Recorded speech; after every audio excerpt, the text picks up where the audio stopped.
की जय। बाबा गोस्वामी तुलसीदास जी प्रभु राम नाम की महिमा को आगे बताते हुए कह रहे हैं कि जो सब प्रकार की भोगों और मोक्षों को भी कामनाओं से रहित और श्री राम भक्ति के रस में लीन है। कामनाओं से रहित। देखिए, हम भक्ति करते हैं तो कामना को साथ में रखकर करते हैं, तभी हम आरती और अर्थार्थी बनकर भक्त बने हुए हैं। तो कामना बताते हैं यहाँ पर कि भोग और मोक्ष की भी ये दोनों कामना, एक तो होता है कोई सोचता है कि चलो भोग का कामना तो नहीं करूँगा, लेकिन मोक्ष की कामना तो मुझे है, मैं मोक्ष होना चाहता हूँ, इसीलिए भक्ति कर रहा हूँ। लेकिन कहते हैं कि उससे भी परम भक्ति वो मानी जाती है कि जो सब प्रकार के भोग और मोक्ष की भी कामनाओं से रहित हो जाए और श्री राम भक्ति के रस में लीन हो जाए।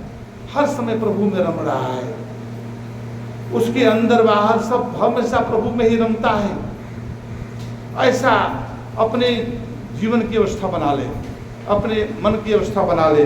उन्होंने भी नाम के सुंदर प्रेम रूपी अमृत के सरोवर में अपने मन को मछली बना रखा है।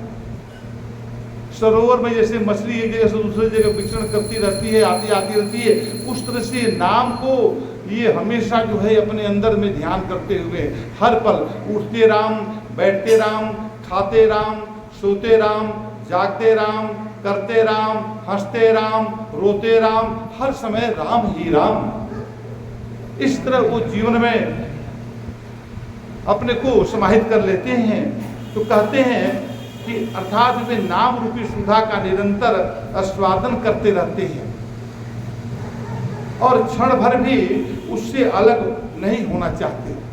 क्षण भर भी वो मछली जैसे कि पानी से बाहर निकलकर छटपटाती है, उसी तरह से जो परम भक्त होते हैं, जो ज्ञानी भक्त होते हैं, वो परमात्मा के नाम लिए बिना छटपटाते हैं, तड़पते हैं, रोते हैं, बिलखते हैं।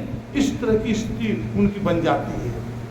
उनका जीवन में भोजन भले ही ना मिले, उनके जीवन में और सुख भले ही ना मिले, लेकिन राम का नाम का स्मरण वो नितांत उनके जीवन में आवश्यक हो जाता है, वही वो जीवन का खुराक बन जाता है। तो इस तरह से ये परम भक्त की बातें करते हुए आगे बता रहे हैं कि निर्गुण और सगुण ब्रह्म के दो स्वरूप हैं। ब्रह्म के दो स्वरूप हैं, ये दोनों ही अकथनीय हैं, अथाह हैं और अनादि और अनुपम हैं। देखिए यहाँ पर चार बातें आ गई। अकथनीय जिसको कथन में नहीं है, अथाह है जिसका था नहीं पाया जा सकता, और अनादि है जो इसका कोई आदि नहीं है, अनादि है, और अनुपम है, ये कोई उपमा से परे है, सबसे विशेष है। तो ये क्यों हुआ? जो दोनों बोले, कौन कौन सा? निर्गुण और सगुण। अब कहता है आदमी अपने स्वभाव के अनुसार सोचता है कि मैं सगुण ब्रह्म के पुजारी बनकर सगुण को समझ गया। कोई निर्गुण वाले कहते हैं कि निर्गुण ब्रह्म को पुजारी बनकर मैं निर्गुण को जान गया, मैं तो ब्रह्म ज्ञानी हो गया। तो कहते हैं यहाँ पर बाबा जी गोस्वामी जी कहते हैं कि दोनों ही अकथनीय, अथाह, अनादि और अनुपम है, क्योंकि साकार में निराकार ब्रह्म को समझना बहुत कठिन है। हम साकार के बाहरी रूपों को भी अपने मन को मतभेद बनाए हुए रहते हैं, वस्तु दोष लगा रहता है। हम उसमें सब में जो है कहते हैं कि हर घटघट में परमात्मा है, लेकिन हम हर घटघट में परमात्मा का स्थापन नहीं कर पाते हैं। मन में भेद बना रहता है कि ये परमात्मा इसमें तो है, इसमें नहीं है, ये कैसे परमात्मा इसमें हो सकता है, इतना जो है निकृष्ट है, इतना जो है नीचा है, ऐसे करके जैसे कि सबको भ्रम, बड़े बड़े ब्रह्मा से लेकर और नीचे पर्यंत तक सबको ये भ्रम बना रहता है। साकार ब्रह्म में भी, और निर्गुण ब्रह्म तो बिल्कुल कोई रूप ही नहीं है, तो उसमें तो बनता ही है। तो यहाँ पर जो बता रहे हैं कि अथाह है, ये जो है कब ये संभव हो पाता है? जब हमारे जीवन में परमात्मा की कृपा से सद्गुरु का आगमन हो जाता है। तो सद्गुरु का मिलन से ही ये संभव हो पाता है, नहीं तो ये संसार में भटकता रहता है इंसान। तो कहते हैं कि मेरी सम्मति में नाम इन दोनों से बड़ा है। देखिए नाम, गुरु क्या करता है? गुरु नाम का दान देता है, नामी की पहचान गुरु नाम से कराता है। तो यहाँ पर कहते हैं कि संपत्ति में नाम इन दोनों से बड़ा है। नाम के द्वारा हम निर्गुण ब्रह्म रूप और सगुण ब्रह्म रूप दोनों की एकता को समझ जाते हैं, इसलिए राम का नाम सबसे बड़ा माना गया है। जिसने अपने बल से दोनों को अपने वश में कर रखा है, नाम जो है दोनों को अपने वश में कर रखा है ना। ये कभी भगवान जो है नाम से अलग नहीं है। अगर यहाँ पर कोई बैठकर कोई राम राम राम राम बोलते रहे तो वाल्मीकि जैसे पुरुष भी जो कि राम राम तो बोल नहीं पाते थे, नारद भगवान बोले तो क्या बोलोगे? तो बोले कि मेरा स्वभाव मार काट में रहा है। तो वो बोले कि ठीक है तुम मारा मारा बोलो। वो मारा मारा मारा मारा मारा मारा मारा मारा मारा मारा मारा मारा मारा राम आगे, और वो इतना राम का ध्यान किए कि वाल्मीकि जो है कहाँ पर पहुँच गए, उन्होंने रामायण की रचना की। ये जो है राम का नाम का प्रभाव है। आगे बोलते हैं कि मेरी सम्मति में नाम इन दोनों से बड़ा है, निर्गुण ब्रह्म और सगुण ब्रह्म दोनों से नाम बड़ा है। जिसने अपने बल से, नाम अपने बल से दोनों को अपने वश में कर रखा है।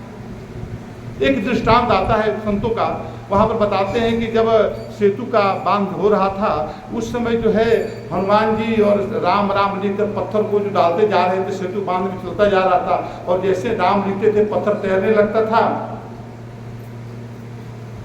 तो अंदर से रामचंद्र जी बोले कि भाई ये एक विरोध बात है। तो रामचंद्र जी कहे कि भाई मेरा नाम का प्रभाव तो ऐसा है, तो क्या मैं भी राम लिखकर, राम बिना लिखकर पत्थर को डाल दूं? मेरा नाम का प्रभाव है। तो राम का जो है नाम लिखकर पत्थर को, मैंने लिखे नहीं, पत्थर को डाल दिए, वो पत्थर डूब गया। पत्थर डूब गया, राम के हाथ से पत्थर जो है समुद्र में डूब गया। लेकिन हनुमान जी जब वो राम राम लिखकर जब डालते थे पत्थर तैरने लगता था। तो नाम से, नामी से नाम बड़ा है। राम के द्वारा किया हुआ कार्य जो है, बोलते यहाँ पर आगे आएगा प्रश्न, राम से भी बड़ा राम का नाम यहाँ पर बताए हैं। आगे बताते हैं, कहते हैं कि सज्जन जन इस बात को मुझ दास की ढिठाई और केवल वाक्योक्ति ना समझे, मैं अपने मन के विश्वास, प्रेम और रुचि की बात कहता हूँ। तीनों बात बताए हैं, विश्वास, प्रेम और रुचि।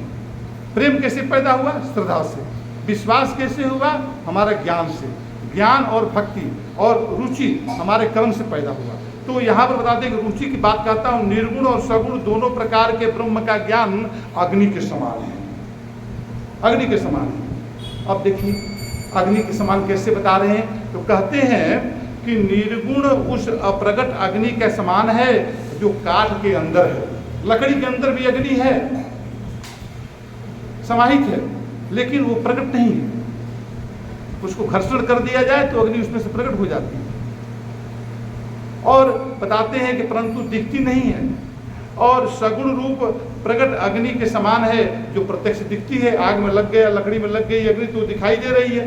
तो एक लकड़ी के अंदर अग्नि, एक लकड़ी में जलती हुई लकड़ी में अग्नि, ये दोनों अग्नि जो है एक सगुण और निर्गुण, जो दो तरह की अग्नियों की बात यहाँ पर कर रहे हैं। कहते हैं कि दोनों एक जगह है। ये हमको जो है उस लकड़ी के अंदर जो अग्नि का समावेश है, इस रहस्य को जो है पूर्णत्व को समझकर, और लकड़ी के बाहर जो अग्नि है उसको प्रकटीकरण समझकर दोनों को एकता स्थापित कर लेते हैं जब मन में, वही ब्रह्म ज्ञानी होते हैं। यहाँ पर बताते हैं कि दोनों एक ही है, केवल प्रकट अप्रकट के भेद से भिन्न मालूम होते हैं।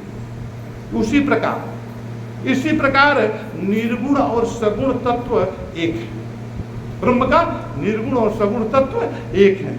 इतना होने पर भी दोनों ही जानने में बड़ी कठिन में आते हैं, परंतु नाम से दोनों सुगम हो जाते हैं। नाम से दोनों सुगम हो जाते हैं। इसी से मैंने नाम को निर्गुण ब्रह्म से और सगुण राम से बड़ा कहा है। आगे बात, सगुण राम से बड़ा कहा है। अच्छा, इसमें और एक थोड़ा सा गहराई में चले हम लोग अध्यात्म में, क्योंकि हम लोग गीता भी पाठ कर लिए हैं तो हम लोग थोड़ा सा उसमें विनोद लेना चाहिए। देखिए, रूप और नाम यहाँ पर आया। नाम जो है शब्द है। शब्द किसका गुण है? आकाश का गुण है। आकाश का गुण शब्द है। और रूप किसका गुण है? अग्नि का गुण है। तो अग्नि का समावेश जो है आकाश में है। आकाश का समावेश अग्नि में भी है, लेकिन माने अग्नि आकाश में स्थित है, आकाश बड़ा है। तो इस शब्द जो है, शब्द बिल्कुल जो है परमात्मा के करीब है, निर्गुण ब्रह्म के बिल्कुल करीब है। जब बिग बैंग में जो विस्फोट हुआ तो उस समय जो है पहला जो निकला ओ,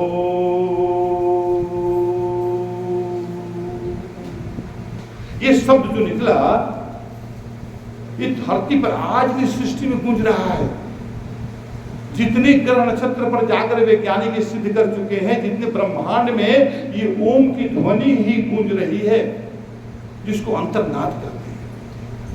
हमारे अंदर भी गूंज रही है, हमारा ध्यान उसमें केंद्रित नहीं होता है। हमारे बाहर भी गूंज रही है, लेकिन बाहरी जो है शोरगुल उससे हमको सुनाई नहीं देता है। जब एकांत रात में एकांत में बैठकर शांति से अपने साधना में बैठे तो आपको ओम की ध्वनि सुनाई देगी। अगर आप जो है किसी अंतरिक्ष में ऊपर चले जाएं तब आपको ओम की ध्वनि सुनाई देगी। ये पृथ्वी का जो घर्षण होता है, चलने में जो ध्वनि होती है, इस तरह से अन्य ग्रह नक्षत्रों की जो ध्वनि होती है, ये ध्वनि का जो है जो शब्द निकलता है वो निकलता है ओम।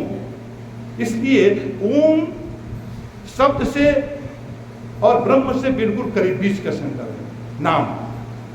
इसलिए नाम को यहाँ पर प्रधानता बाबा गोस्वामी तुलसीदास जी कर रहे हैं। कहते कि ब्रह्म व्यापक है, एक है, अविनाशी है, सत्ता चैतन्य और आनंद के धनराशि है।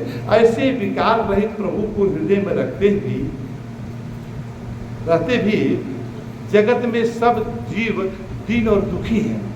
क्यों दुखी है? कि उसको जो है जान नहीं पाते, इसलिए दुखी हैं।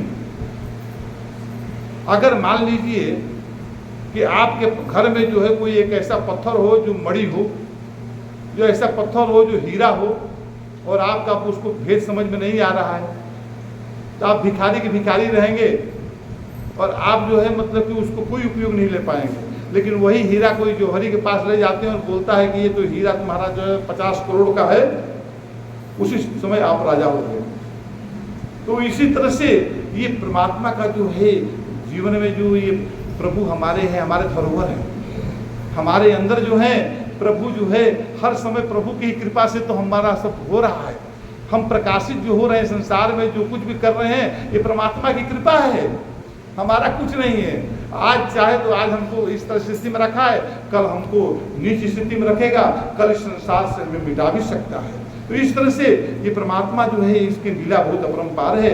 आगे बोलते हैं कि नाम का निरूपण करके नाम के यथार्थ स्वरूप, नाम का निरूपण क्या हुआ कि नाम के यथार्थ स्वरूप यही है जो निर्गुण सगुण जो है वो एकता स्थापित करना है। ये जो है महिमा, रहस्य और प्रभाव को जानकर राम का जतन करने से, इस राम को हम जब जतन करते हैं, अपने हृदय में स्थान देते हैं, महत्ता देते हैं, और श्रद्धा पूर्वक नाम जाप रूपी साधन करने से वही ब्रह्म ऐसे निकट हो जाता है जैसे रत्न के जानने से उसका मूल्य। जैसे हमको रत्न क्या समझ गया कि ये हमारे हीरा है, तो उसका मूल्य के द्वारा आप बड़े हो गए। उसी तरह से राम का जो नाम है ये हमारे हमको जो बोध हो जाता है, इसी की कृपा से सब हो रहा है, तो समझ जाइए कि आप धनवान हो जाते हैं। मीरा तभी तो बोली, पायो जी मैंने राम रतन धन पायो, पायो जी मैंने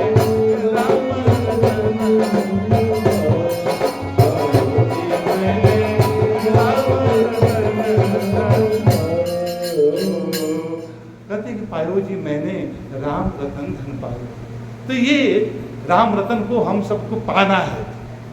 ये कहने के बाबा स्वामी कहते हैं कि इतने निकट होने के बावजूद भी जो नहीं जान पाता है तो वो जो है संसार में कंगाल होकर चला जाता है। उसको तो मैं धनवान बनाकर धरती पर भेजा, वो कंगाल होकर निकलता है, यानी कि वो फिर जो है दुर्गति में चला जाता है।